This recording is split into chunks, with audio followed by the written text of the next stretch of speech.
ಇನ್ನು ನಿಗಮ ಮಂಡಳಿ ವಿಚಾರಕ್ಕೆ ಸಂಬಂಧಪಟ್ಟಂಗೆ ಎಷ್ಟರ ಮಟ್ಟಿಗೆ ಅಲ್ಲೋಲ ಕಲ್ಲೋಲ ಎದ್ದಿದೆ ಅದೆಲ್ಲವೂ ಕೂಡ ಗೊತ್ತಿರುವಂಥ ಸಂಗತಿ. ಅದರ ಮುಂದುವರೆದ ಭಾಗ ಇದು. ಕಾರ್ಯಕರ್ತರ ನಿಗಮ ಮಂಡಳಿ ನೇಮಕದಲ್ಲಿ ಈಗ ತೀವ್ರ ಜಟಾಪಟಿ ಶುರುವಾಗಿದೆ. ಪಟ್ಟಿ ಬಿಡುಗಡೆಗೂ ಮೊದಲನೇ ಶುರುವಾದಂಥ ವಿರೋಧ. ಸವಿತಾ ರಘು ಅವರಿಗೆ ನಿಗಮ ಮಂಡಳಿ ಸ್ಥಾನ ನೀಡಿದ್ದಕ್ಕೆ ವಿರೋಧ ವ್ಯಕ್ತವಾಗಿದೆ. ಪಕ್ಷ ವಿರೋಧಿ ಕೆಲಸ ಮಾಡಿದಂಥವ್ರಿಗೂ ಕೂಡ ನಿಗಮ ಭಾಗ್ಯ. ಏನಿದೆ ಅರ್ಥ?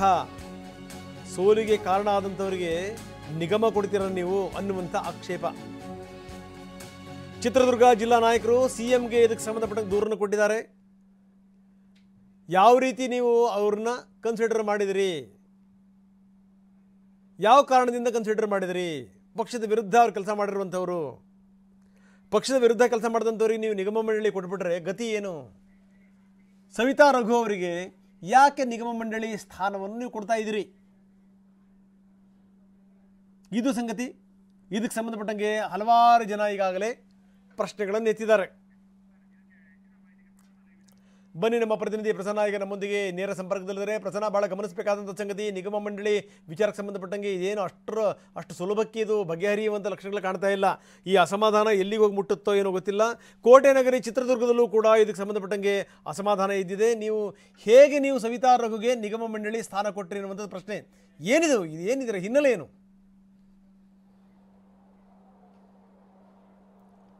ರಂಗನಾಥ್, ನಿಗಮ ಮಂಡಳಿಗಳ ಹಂಚಿಕೆ ವಿಚಾರ ಇದೀಗ ಕುದಿತಾ ಇರುವಂತಹ ಬಾಣಲಿಯ ರೀತಿಯಲ್ಲಿ ಆಗ್ತಾ ಇದೆ. ಕಾರ್ಯಕರ್ತರ ಪಟ್ಟಿ ಇನ್ನೂ ಕೂಡ ಅಧಿಕೃತವಾಗಿ ಬಿಡುಗಡೆ ಆಗಿಲ್ಲ. ಬಿಡುಗಡೆಗೂ ಮುನ್ನವೇ ಕಾಂಗ್ರೆಸ್ನ ನಾಯಕರು ದೊಡ್ಡ ಮಟ್ಟಿಗಿನ ಆಕ್ರೋಶವನ್ನು ವ್ಯಕ್ತಪಡಿಸ್ತಾ ಇದ್ದಾರೆ. ರಾಜ್ಯ ನಾಯಕರು ಮತ್ತು ಹೈಕಮಾಂಡ್ನ ನಡುವೆ ಒಂದು ಸುತ್ತಿನ ಜಟಾಪಟಿ ನಡೆದ ಬಳಿಕ ಇದೀಗ ಸಿಎಂ ಸಿದ್ದರಾಮಯ್ಯನವರು 34 ಕಾರ್ಯಕರ್ತರ ಒಂದು ಪಟ್ಟಿಯನ್ನ ನಿಗಮ ಮಂಡಳಿಗೆ ಶಾರ್ಟ್ ಲಿಸ್ಟ್ ಅನ್ನ ಮಾಡಿದ್ರು. ಇದರಲ್ಲಿ ಸಾಕಷ್ಟು ಆಕ್ಷೇಪಗಳು ಕೇಳಿ ಬರ್ತಾ ಇದಾವೆ. ಅದರಲ್ಲೂ ಪ್ರಮುಖವಾಗಿ ಸವಿತಾ ರಘು ಅವರಿಗೆ ನಿಗಮ ಮಂಡಳಿ ಹಂಚಿಕೆ ಮಾಡಿರೋದ್ರ ವಿರುದ್ಧ ಇದೀಗ ಚಿತ್ರದುರ್ಗ ಜಿಲ್ಲಾ ಕಾಂಗ್ರೆಸ್ ನಾಯಕರೆಲ್ಲರೂ ಕೂಡ ಸಿಎಂ ಸಿದ್ದರಾಮಯ್ಯನವರನ್ನ ಭೇಟಿಯಾಗಿ ಆಕ್ಷೇಪವನ್ನು ವ್ಯಕ್ತಪಡಿಸಿದ್ದಾರೆ ಮತ್ತು ದೂರನ್ನು ಕೂಡ ಕೊಟ್ಟಿದ್ದಾರೆ. ಸವಿತಾ ರಘು ಅವರು ಹಿಂದೆ ಕಾಂಗ್ರೆಸ್ನ ಟಿಕೆಟ್ ಆಕಾಂಕ್ಷಿಯಾಗಿದ್ರು.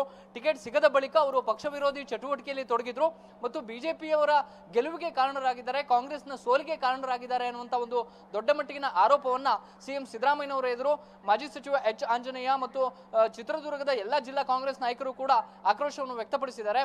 ಸವಿತಾ ರಘು ಅವರಿಗೆ ಈ ರೀತಿಯ ನಿಗಮ ಮಂಡಳಿಯನ್ನ ಹಂಚಿಕೆ ಮಾಡಿದ್ರೆ ಉಳಿದವರಿಗೆ ತಪ್ಪು ಸಂದೇಶ ವಾಪಸ್ ಪಡಿಬೇಕು ಅನ್ನುವಂತ ಒಂದು ಆಕ್ಷೇಪವನ್ನ ಸಿಎಂ ಎದುರು ವ್ಯಕ್ತಪಡಿಸಿದ್ದಾರೆ. ಈ ಒಂದು ತಿದ್ದುಪಡಿಯ ವಿರುದ್ಧ ಅಥವಾ ಮುಖ್ಯಮಂತ್ರಿಗಳು ಮಾಡಿದಂತಹ ಈ ಶಾರ್ಟ್ ಲಿಸ್ಟ್ ನ ವಿರುದ್ಧವೇ ಕಾರ್ಯಕರ್ತರು ದೊಡ್ಡ ಮಟ್ಟಿಗಿನ ಆಕ್ಷೇಪವನ್ನು ವ್ಯಕ್ತಪಡಿಸ್ತಾ ಇರುವಂತದ್ದು.